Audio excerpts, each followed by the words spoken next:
Bonjour à tous, bienvenue dans cette interview. Bonjour Nicolas. Bonjour. Alors, tu es incontournable dans la communauté, tu es le premier ASMR artiste français. On est vraiment content de t'avoir. Dans un premier temps, présente-toi. Alors bien sûr, je m'appelle Nicolas, j'ai 32 ans, on me connaît beaucoup plus sous le nom de Nicolas M Relaxation et je suis le premier artiste ASMR français à avoir publié une vidéo sur la toile il y a maintenant presque 10 ans, donc c'était en 2012, plus précisément le 21 mars 2012. Je me rappelle très très bien de cette journée et j'avais publié à l'époque une vidéo de tapping avec du riz et un sachet de riz qui était filmé avec mon iPad. Vidéo que j'ai supprimée par la suite. Mais oui, effectivement, j'avais publié, ça fait maintenant presque 10 ans. Sinon, qui suis-je? Je suis quelqu'un d'absolument banal en vrai. Je suis un musicien passionné, j'adore la musique, le chant, les instruments, la création musicale. D'ailleurs, j'ai une autre chaîne, Nicolas Musique, où je partage cette passion. Je suis quelqu'un de très curieux, multipassionné, passionné d'aérospatial, d'aviation civile, de documentaires en tout genre. Voilà, je suis quelqu'un qui m'intéresse à beaucoup de choses, qui a peut-être tendance à s'éparpiller. C'est l'une des choses qu'il faut que je travaille encore. Mais oui, je suis très fier aujourd'hui d'avoir été le précurseur de l'ASMR et de cette formidable technique de relaxation. Ouais. Alors, dis-nous, pourquoi dis-tu que tu es le premier ASMR artiste en France? Comme je disais, j'ai posté une vidéo, la première vidéo, le 21 mars 2012, sur ma chaîne, donc Nicolas M Relaxation.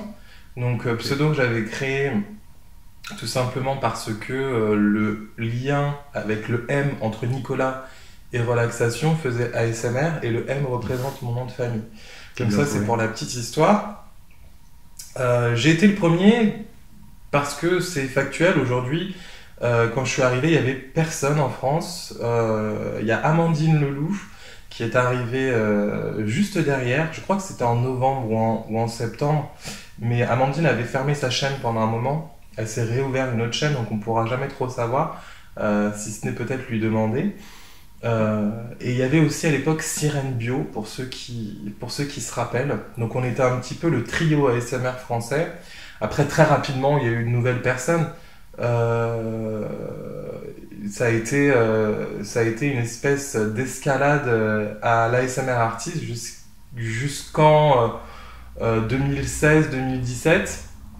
Vraiment, il y a eu un boom d'ASMR artistes sur Internet. J'avais fait d'ailleurs plusieurs appels à l'époque pour pouvoir inciter les gens à ouvrir des chaînes ASMR. Parce que moi-même, on m'avait incité à ouvrir une chaîne ASMR à l'époque. Et voilà. C'est vrai que cette époque me manque beaucoup. J'ai beaucoup appris aussi de cette époque. Parce que j'étais très jeune, j'avais 18 ans.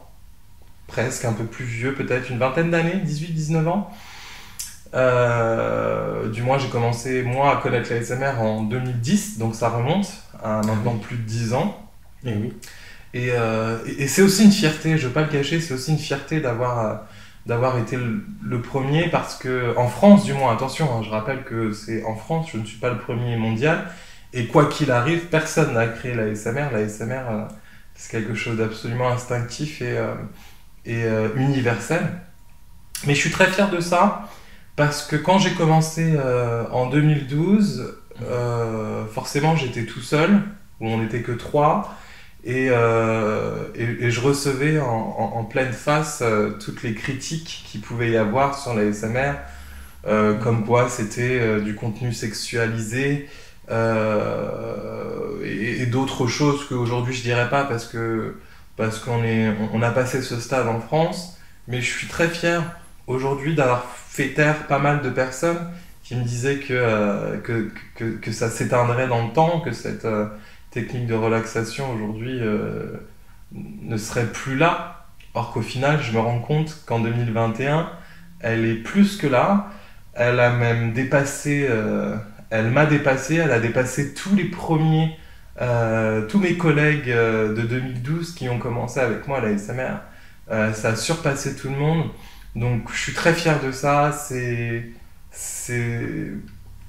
dans mon ADN et je suis absolument ravi d'avoir été le premier et surtout ravi d'avoir pu faire connaître cette technique plus globalement à la France, même si je n'ai pas été seul, attention, hein. Il y a eu beaucoup de travail avec d'autres ASMR artistes que je respecte, mais c'est vrai qu'en 2012, ça a été une période d'adrénaline parce que c'était nouveau, on voyait les abonnés arriver, on comprenait pas trop, personne ne comprenait à l'époque, mais ouais, c'était de l'adrénaline, mais avec aussi quelques peines parce que ça a été beaucoup de critiques, ouais. Je te sens un peu nostalgique. Parle-nous un peu de tes débuts, du coup. Alors, mes débuts, ça fait bizarre en fait parce que c'est vrai que j'en ai jamais parlé aussi en détail que dans cette interview. Alors, comment tout a commencé? Moi, il se trouve qu'en 2010, je travaillais en restauration et j'étais quelqu'un de très anxieux. Quand j'arrivais le soir, je pensais toujours est-ce que j'avais bien fermé le restaurant, est-ce que j'avais bien tout mis en ordre, etc. Donc j'avais beaucoup de mal à m'endormir. Et à l'époque, je regardais des vidéos d'ASMR, mais je ne savais pas que c'était de l'ASMR parce qu'elle n'était pas estampillée comme ASMR. C'était des vidéos de massage. Et cet artiste s'appelait Massage ASMR, pas ASMR Massage, mais Massage ASMR. C'est une femme qui faisait des vidéos de massage avec une voix chuchotée ou une voix douce qui, à chaque fois, m'emmenait dans des états de relaxation absolument ultimes, voire d'endormissement au bout de quelques minutes. Donc YouTube a fait son travail et au fur et à mesure des recommandations, je suis tombé sur ma première vidéo d'ASMR 100%, je dirais pure et dure, qui était une vidéo de tapping faite par Gentle Whispering. Et il faut bien retenir cette youtubeuse parce que c'est grâce à elle aujourd'hui que j'ai commencé ma chaîne, puisque à l'époque elle avait trouvé une de mes vidéos que je m'étais auto-filmée pour moi sur YouTube, mais elle était en public et du coup elle a partagé cette vidéo sur son Facebook et l'histoire a commencé de là, d'abord en anglais parce que je faisais uniquement de l'ASMR en anglais parce qu'il n'y avait rien en France. C'est ça qu'il faut se rappeler, c'est qu'aujourd'hui, quand j'ai commencé, il y avait personne, on était peut-être une centaine de viewers à regarder de l'ASMR, mais en création il n'y avait rien, donc je faisais tout en anglais avec mon pauvre accent anglais et mon pauvre niveau d'anglais de l'époque. Je pense que ça devait être assez épique. Je n'ose absolument pas regarder ces vidéos, même si elles sont disponibles sur ma chaîne. Tout le monde pourra les retrouver, mais ouais, il y a certaines vidéos que je regarde, mais celle-là, j'ai du mal à la regarder. C'est sympa d'apprendre tout ça. Alors pourquoi avoir fait autant de pauses? C'est vrai. C'est vrai que j'ai fait pas mal de pauses. Beaucoup trop. Très honnêtement, beaucoup trop. Pourquoi aujourd'hui, je dirais que c'était ma jeunesse qui m'a fait prendre toutes ces pauses et que j'avais aussi un sentiment d'invulnérabilité par rapport au fait que c'est vrai que j'ai sous-estimé à l'époque l'ampleur du phénomène aujourd'hui que je vois, que ce soit sur YouTube, parce que sur YouTube, ça reste quand même la plateforme principale d'ASMR, et je pense que c'est celle qui restera le plus longtemps dans le temps. Mais il faut voir maintenant sur TikTok, sur Instagram, sur toutes les plateformes, vous avez les ASMR artistes qui naissent et qui performent l'ASMR à des niveaux absolument délirants. Jamais on n'aurait pu penser ça en 2012. Si on avait pensé ça en 2012, personne n'aurait cru que ça fonctionnerait. Pour en revenir à mes pauses, j'ai fait énormément de choses dans ma vie. J'ai changé beaucoup de fois de travail aussi. J'ai eu beaucoup de périodes de formation. J'ai voyagé en Australie. Donc c'est vrai qu'il y a des moments où où j'avais pas envie de faire de vidéos, où ça devenait aussi dur à quelques moments de ma chaîne. Je parle surtout de quand je suis revenu en Australie et avant l'Australie. Vraiment, ça a été pour moi les 2 périodes les plus intenses de la chaîne où vraiment c'était un développement qui était absolument fulgurant. Enfin, c'était, même moi, je comprenais pas ce qui m'arrivait. C'est-à-dire que à l'époque, il faut savoir aussi que beaucoup d'utilisateurs de YouTube n'avaient pas de compte YouTube et regardaient de la SMR sans compte YouTube. Et il y avait un trafic sur ma chaîne qui était absolument délirant. D'ailleurs, je me suis fait, comment dirais-je, on s'est rapproché de moi à plusieurs reprises. J'avais signé à l'époque chez un network, c'est très mal passé. On s'en souvient. Mais c'était fulgurant et je pense ne pas avoir compris et je pense ne pas avoir digéré l'information à l'époque parce que j'avais d'autres rêves dans la tête et que la SMR m'est venue vraiment sur le coin du nez. Donc il a fallu que je fasse un cheminement qui aujourd'hui est terminé pour pouvoir accepter le fait que ce domaine artistique, parce que pour moi l'ASMR c'est de l'art, c'est pas de la médecine. Moi je suis pas médecin, je suis pas gourou, j'ai fait aucune étude en médecine qui pourrait soulager les maux de X ou Y, mais cet art aujourd'hui il m'est tombé dessus et c'est vrai que ça a été dur de le digérer et de voir toute cette passion pour mon exécution de la SMR qui, de ce que je peux même encore lire aujourd'hui, satisfait un grand nombre. C'est vrai qu'on voudrait avoir ta vision. Globalement, tu penses quoi de la SMR en 2021 ? La SMR en 2021, waouh, qu'est-ce que ça a changé? Ça a beaucoup changé. Ça a beaucoup changé, mais je pense qu'il faut pas non plus être trop nostalgique parce que quoi qu'il arrive, c'est se mentir à soi-même. On peut pas arrêter le temps. Moi, je suis très satisfait de voir que maintenant on parle d'ASMR sans même parler des premiers ASMR artistes. Je veux pas parler que de moi, mais des premiers ASMR artistes. Et quand je dis premiers, il y en a beaucoup. Hein.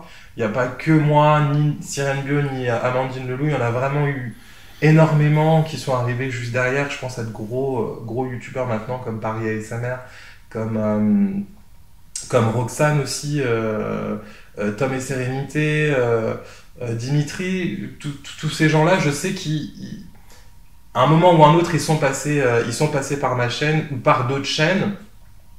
Mais pour moi, ces youtubeurs-là dont je vous parle, c'est la 2e génération. On va dire que moi, j'étais la 1re génération. Pour moi, c'est la 2e génération. Et aujourd'hui, il y a une 3e génération qui arrive avec les plateformes telles que TikTok. Et c'est vrai que c'est bien aussi parce que maintenant que je suis rentré et que j'ai réussi à faire mon cheminement par rapport à la SMR et que j'ai accepté que je maîtrise cet art et que je fais le plus grand bien à beaucoup de personnes, c'est vrai que je suis satisfait de voir qu'on a plusieurs générations de youtubeurs et ce que je voulais dire c'est qu'aujourd'hui ça me pousse aussi à la performance sur ma chaîne. Quand je vois maintenant ce qui se fait en ASMR, il y a certaines choses qui m'inspirent encore, qui m'inspirent et qui me font évoluer. Il y a d'autres choses que j'importe moi-même, que je crée moi-même parce que je reste quelqu'un de très créatif sur ma chaîne. Je vais reparler d'ASMR Matin, c'est des choses que beaucoup de gens connaissent. ASMR 120, les multi-déclencheurs, c'est une série que j'ai lancée, ça devait être en 2013, le premier multi-déclencheur. Il y en a eu tellement d'autres aujourd'hui que je trouve que c'est très enrichissant, que ce soit pour les anciens, les nouveaux, ceux qui sont un peu entre les deux. c'est vraiment très enrichissant. Mais oui, on va dire que maintenant, je suis un peu le papy de la SMR, ce qui est assez fou. Franchement, j'aurais pas cru que ce serait arrivé aussi rapidement. Mais oui, je pense qu'il y a vraiment 3 générations d'ASMR artistes et aujourd'hui, on est sur la 3e. Et je suis très content que ça se passe comme ça. Bon, allez, on se dit tout aujourd'hui. Est-ce que tu as des regrets? Bon, on a tous des regrets, je pense. Je pense que on n'est pas humain si on n'a pas de regrets. Bien sûr. J'ai des regrets, bien entendu. Je pense que j'ai fait beaucoup trop de pauses sur la chaîne. Euh, J'ai fait aussi pas mal d'erreurs dans ma vie perso. C'est des choses aujourd'hui que j'assume. C'est-à-dire que j'ai pas forcément fait les bonnes rencontres parfois. Pas été dans les milieux les plus adéquats. Donc ouais, oui, j'ai des regrets, ouais. J'ai des regrets, mais ces regrets-là, aujourd'hui, font que je suis ce que je suis et, et font la force que je mets aujourd'hui dans la chaîne. Tout le travail que j'ai réalisé depuis mars, depuis mon retour, ça vient de là aussi. Je puise cette force de toutes mes erreurs. Mais oui, les regrets, on en a toujours. Je pense que si quelqu'un vous dit qu'il n'a pas de regrets, c'est que c'est pas pour moi, c'est pas un être humain. Qu'il soit de taille différente, on a toujours des petits regrets. On est obligé d'avoir des regrets. Mais il y a des choses, effectivement, que je referai pas de la même manière. Par exemple. C'est-à-dire, mettre mes vidéos en privé et changer le nom de la chaîne. Ça, c'était vraiment à une époque où j'étais pas bien. Personnellement, je vivais une rupture qui a été très très difficile, très compliquée pour moi. Derrière, j'ai aussi appris que j'avais un trouble de l'humeur. Donc, c'est quelque chose que j'ai depuis que je suis très jeune, mais en fait que j'ai appris il y a très très peu. Et maintenant que je connais cette facette de moi, ça m'aide aussi à comprendre pourquoi des moments je suis très enjoué, d'autres moments un peu moins, etc. Et ça explique aussi pas mal de pauses que j'ai faites. Mais oui, j'ai des regrets, mais parallèlement, comme je vous disais, je suis très content d'apprendre de tout ça. Bon, on va finir sur des points positifs. Tes projets pour 2022? Il y a beaucoup de projets pour 2022. J'essaye de les contenir. Honnêtement, j'essaye de les contenir. Bon, clairement, le plus gros projet, c'est de pérenniser ma chaîne aujourd'hui, de remontrer à la communauté ASMR que je suis là et que je compte pas repartir, de reprendre aussi cette crédibilité que j'avais en 2013, 14, 2015, de retrouver cette crédibilité aux yeux de pas mal de gens, même si on ne peut pas plaire à tout le monde, mais si ça concerne les pauses, je voudrais vraiment être crédible sur ma régularité, sur ma capacité à pouvoir fournir du travail de qualité.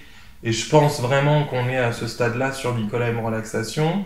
J'ai d'autres projets aussi. Il y a l'ouverture de ma nouvelle chaîne qui vient juste de se faire il y a quelques semaines, donc qui s'appelle Frenchy ASMR. Je vais vous expliquer pourquoi je ne l'ai pas appelé Nicolas M Relaxation.